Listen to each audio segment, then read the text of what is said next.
Boa noite, amigos. Vamos dar início à coletiva do técnico Mano Menezes, aqui com o meu... Boa noite, Joãozinho. Boa noite, Mano. Boa noite a todos. Mano, o Fluminense consegue uma vitória em que ele pula da 9ª para a 5ª colocação, mas, na verdade, o Fluminense teve, depois que fez o segundo gol, quase que 60 minutos para fazer o terceiro e assumir o 4º lugar, ultrapassando o Vasco no saldo de gols. Em 60 minutos, o Fluminense até criou algumas chances, mas não soube concluir. Parecia, muitas vezes, que os jogadores não estavam alertados para o regulamento, achando que a vitória já era importante, mas parecia que não sabia que mais um golzinho o Fluminense entrava no G4. E queria que você, então, analisasse o início do jogo, que o Fluminense fez logo 2 gols no primeiro tempo, e depois essa luta para fazer o terceiro gol, que daria essa colocação, a 4ª no G4, e que acabou não saindo, Mano. Boa noite. Boa noite. Boa noite a todos. A gente sai feliz com a vitória, porque era um resultado que nos aproximava aí dos 4 que vão passar, mas a gente sai meio feliz com outra parte, porque pensa que criou oportunidades suficientes para fazer. Já criou no primeiro tempo, na minha opinião. Depois do 1-0, já teve 3 oportunidades de ouro para fazer o segundo, foi fazer no final, mas podia ter feito antes, e no segundo tempo também podia ter feito, né? O que parece não é, eles sabiam o regulamento. E já insistimos no intervalo sobre isso, né? Então é assim, às vezes falta alguma coisa que ainda falta na equipe. Penso que exageramos um pouco na retenção de bola, até sofremos algumas faltas bem violentas, porque demos a chance da marcação chegar mais dura, né? Escolhemos errado o último passe, a finalização final, a escolha final, chutamos no travessão, o goleiro fez uma defesa bonita, Cano perdeu um gol, né? Que a bola veio boa para chutar, subiu um pouquinho. Assim, a gente teve lá para fazer, quis fazer, mas só conseguiu fazer 2-0, por isso que a gente sai meio feliz. Boa noite já, né, mano? Cauã Tinoco, do Jornada KTO 1902. Hoje a gente viu um time marcando com uma pressão muito grande, né? Uma pressão muito alta, o time do Nova Iguaçu, e conseguindo transformar isso em chances de gol. Eu acho que isso deve ter funcionado, uma estratégia bem clara do Fluminense hoje. Eu queria te perguntar se essa ideia de jogo e de marcação tem um pouquinho a ver com a dificuldade que o time mostrou em jogos anteriores de criar com a bola no pé. Se você coloca um time pensando nisso, e se a ideia e estratégia era também relacionada a isso. Se roubar bolas mais próximas do gol contra times que se fecham um pouquinho mais, facilita nessa criação de jogadas, e se isso era uma coisa já pensada relacionada à dificuldade que o time vinha apresentando. Obrigado. Não foi pensado em relação à dificuldade da equipe. A gente já fez isso contra o Flamengo, enquanto teve perna, fôlego para fazer, porque a gente tinha jogado 72 horas antes, menos 72 horas antes. Enquanto funcionou bem, fizemos recuperação de bola na frente também, hoje fizemos novamente. Tivemos a felicidade de marcar na primeira bola do jogo, quase. O Nova Iguaçu tem uma equipe que trabalha bem a bola desde trás. Tem um treinador que já está há bastante tempo. Tem uma equipe que consegue manter já grupo, né, de ano para ano, e se a gente não marcar forte, se não marcar alto, eles tocam bem a bola, constroem o jogo e chegam lá para te incomodar. Até chegaram algumas vezes na bola longa, quando nos atraíram para essa marcação mais alta, e com bola descoberta a gente cometeu uns 2 ou 3 erros de posicionamento no primeiro tempo, principalmente corrigidos no intervalo, que não voltaram a acontecer da bola longa. Mas todo time hoje no mundo quer marcar alto, né? Porque todos os times melhoraram a construção de jogo, todos, sem exceção, né? Em todos os países. Então, se você deixar eles saírem folgados, geralmente você vai ter problema. Então a tentativa é inibir, tirar da zona de conforto a construção dos adversários, para recuperar a bola o mais alto possível, mas você sabe que não se consegue fazer isso em 90 minutos, E acho que hoje a gente teve grandes oportunidades com bola trabalhada. Primeiro tempo, principalmente, mais qualificado pelo lado esquerdo. Chegamos muitas vezes com triangulação boa. Canóbio, áreas que se aproximou aí. Acho que dali para frente é que nós precisamos melhorar um pouquinho. Boa noite, mano. Gustavo Garcia, GE. Globo. Mano, até pegando carona na sua resposta, assim, eu achei que o Fluminense hoje fez bastante um jogo de aproximação no ataque, conseguiu trocar bem as posições e ele não vinha fazendo tanto isso. Você acha que foi uma evolução? Como foi esse trabalho? Foi um pedido seu para que os jogadores trocassem mais de posição, fizessem essa aproximação? E, se possível, só comentar como que está a busca do Fluminense por um meio. Olha,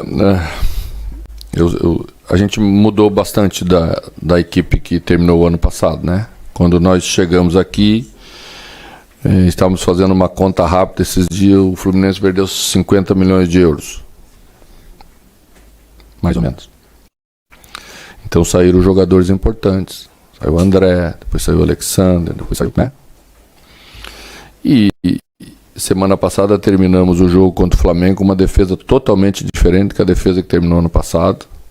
Mais Hércules, mais Canóbio. Então, isso faz com que leve um certo tempo para a gente trabalhar as questões finais da equipe, que é triangular, aproximar. Eu não quero que a equipe fique engessada com os jogadores no mesmo lugar, porque é muito difícil você construir isso se os jogadores não conseguirem fazer isso. Mas eles têm que começar a ganhar uma naturalidade para fazer. A semana foi uma semana inteira, então tivemos a oportunidade de voltar a trabalhar coisas importantes, que são essas, né? Senão você trabalha só as básicas. E acho que o resultado já foi um resultado positivo, sim. E acho que é daí para frente a gente continuar a melhorar para construir jogadas num número grande que seja o suficiente para a gente, mesmo perdendo alguns gols, fazer e construir as vitórias em jogos importantes e mais parelhos, como teremos pela frente. A gente trabalha sempre, não é fácil trabalhar para completar elenco, para trazer jogadores.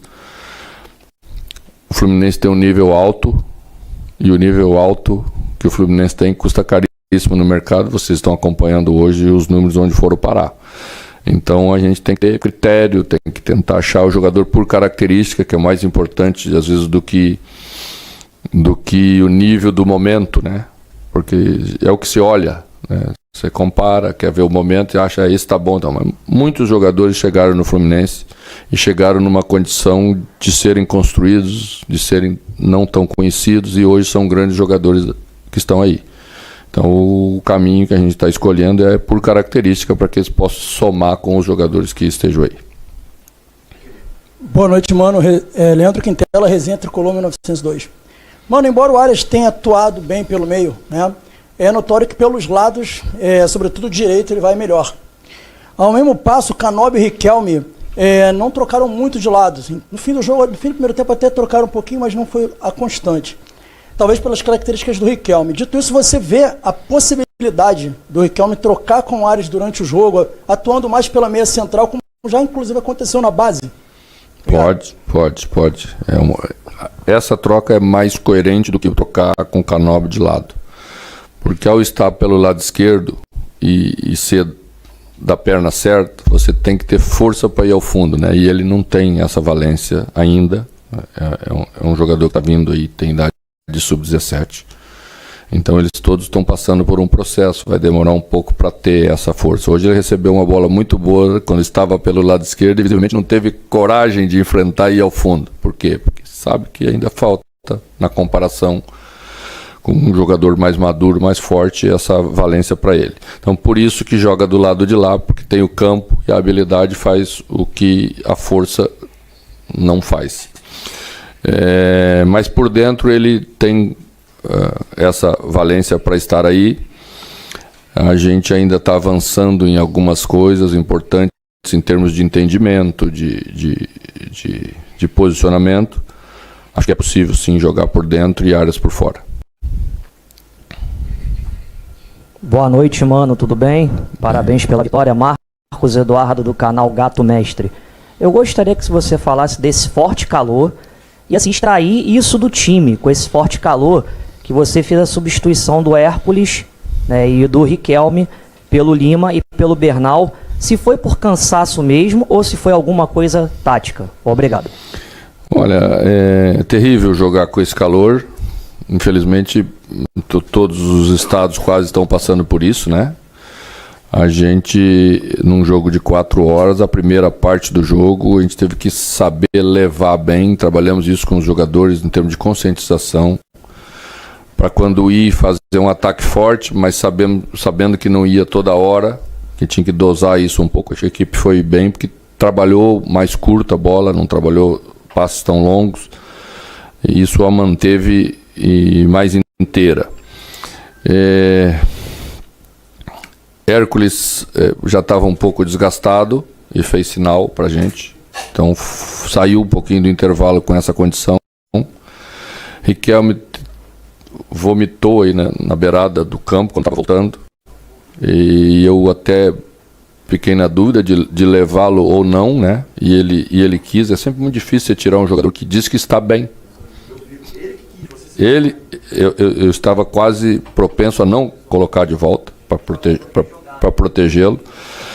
Então foi isso que aconteceu em relação aos dois, né? Questão do Cano, eu também acho que o Cano estava já meio exaurido, né? Ajudou muito no processo de retomada de bola na frente, citada pelo teu colega. E aí coloquei um jogador de velocidade, porque eles estavam arriscando mais, estavam perdendo de 2-0, nós tínhamos espaço para atacar com um jogador de velocidade, talvez ficaria um pouquinho melhor. É isso. Boa noite, mano. Boa noite, mano. Aqui, Sidão Marinho da Litoral News. Na última rodada você vai encarar o Bangu, que já está rebaixado para a Série A2, ainda não venceu nenhuma partida no Carioca. Você falou de um terceiro gol que foi buscado hoje, é uma oportunidade de ampliar o saldo de gols. E o Fluminense, pelo horário do jogo, vai entrar em campo sabendo os resultados que aconteceram e sabendo o que precisa. Como trabalhar isso nos jogadores durante a semana? Vai ter uma semana livre pela frente para conseguir o resultado no próximo domingo, sabendo do que vai precisar. Obrigado. Bom, esse é sempre uma faca de dois lados, né? Pode aumentar a pressão, dependendo quando entrarmos em campo, sabendo que precisamos fazer isso ou aquilo. O adversário não vai dar o mesmo espaço de campo que o Nova Iguaçu nos deu. Espaço porque tentou jogar, tem qualidade para jogar, então também te dá alguns espaços. Provavelmente vai estar com a linha mais baixa, então temos que ter calma, vamos ter que ter outras soluções. E aí, em cima disso que a gente vai trabalhar a semana. Temos que esquecer todo o lado, fazer bem a nossa parte. Temos uma semana inteira para fazê-lo. E vamos fazer para que os jogadores estejam inteiros, fortes, para a gente fazer um grande jogo e construir primeiro uma vitória. Sempre pela ordem. Depois, se conseguirmos a vitória, tentar estender um placar que talvez seja necessário. Mano, a última aqui, fora a Carioca, tá? Sobre Copa do Brasil. Obrigado, João. Obrigado também, mano. A gente está fazendo uma matéria já projetando a Copa do Brasil. Eu sei que vocês só vão estrear na outra semana, né? Daqui a 15 dias, depois do jogo contra o Bangu. E é o seguinte, você é campeão 3 vezes na Copa do Brasil, 2 com o Cruzeiro e 1 com o Corinthians. O que significa a Copa do Brasil para você? Os torneios de mata-mata sempre são bastante atraentes, porque você não precisa nem sequer trabalhar com motivação do teu grupo. O objetivo está sempre na tua frente, né?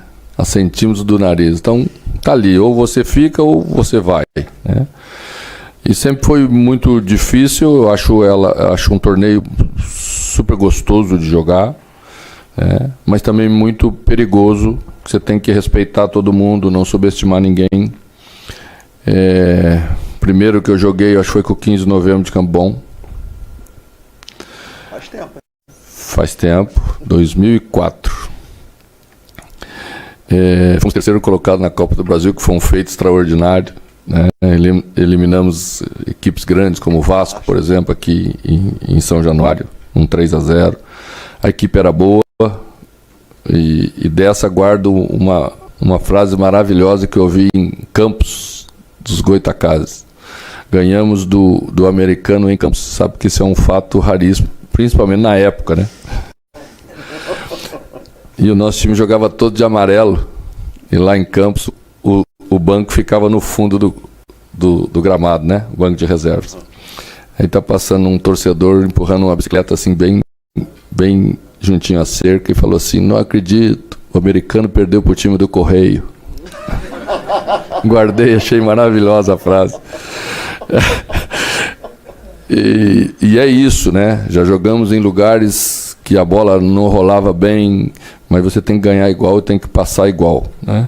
Então tem que se adaptar, às vezes, às condições do gramado, de uma iluminação que não é tão boa que a gente está acostumado. Mas eu respeito todo mundo e acho que é isso que é fundamental. Você saber entender, eu acho que é a competição mais democrática do futebol brasileiro, é a Copa do Brasil. Inclusive sobre isso, qual é a emoção de jogar em cidades e estados longe, muito longe de casa, fora do eixo, né, de clubes da Série A? E eu estava dando uma olhadinha, o Águia está encaminhando o jogo para Paraupebas, num estádio chamado Rosenão. Quer dizer, vai ser uma coisa também dentro desse aspecto aí. Já jogamos em Murici, já jogamos em Palmas de Tocantins, já jogamos em todos os lugares. Eu acho bonito o encontro com o torcedor que não tem acesso, às vezes, aos jogadores que ele admira, aos profissionais que ele vê quase que só pela televisão. Eles são muito respeitosos na grande maioria, né? Logicamente que torce para os seus times e deve ser assim, mas eu respeito muito isso. Eu acho que a gente tem que ter esse entendimento, tratar todos bem, porque é essa paixão, na verdade, que é a essência do futebol brasileiro. E para fechar, mano, o regulamento mudou, né? A partir desse ano, nesse primeiro jogo já, se empatar vai para os pênaltis, aquela vantagem dos grandes clubes não existe mais. O que muda na estratégia para essa partida, no caso, para esse primeiro confronto, que já é um jogo único? A gente nunca vai para um jogo assim pensando que pode empatar para passar. Você pode empatar no final, se você não conseguiu vencer, você faz a contabilidade, fecha e vinha para casa, né? Mas estar empatando um jogo sempre é um risco muito grande. A qualquer momento você pode tomar um gol e ser eliminado. A gente não pensa nisso. Embora eu acho que se mudou o regulamento, tirando a vantagem do clube que era o visitante, deve ser feito um sorteio para todo mundo na primeira rodada para saber quem vai jogar em casa e quem vai jogar fora. Você não pode tirar a única vantagem que o time maior tinha e deixar que o ranking decida o local do jogo, né? Mas isso é conversa para outro. Eu acho que a gente tem que sair daqui com a cabeça preparada para competir, para fazer um jogo como pode ser feito lá, ter o entendimento, e é isso que a gente vai fazer.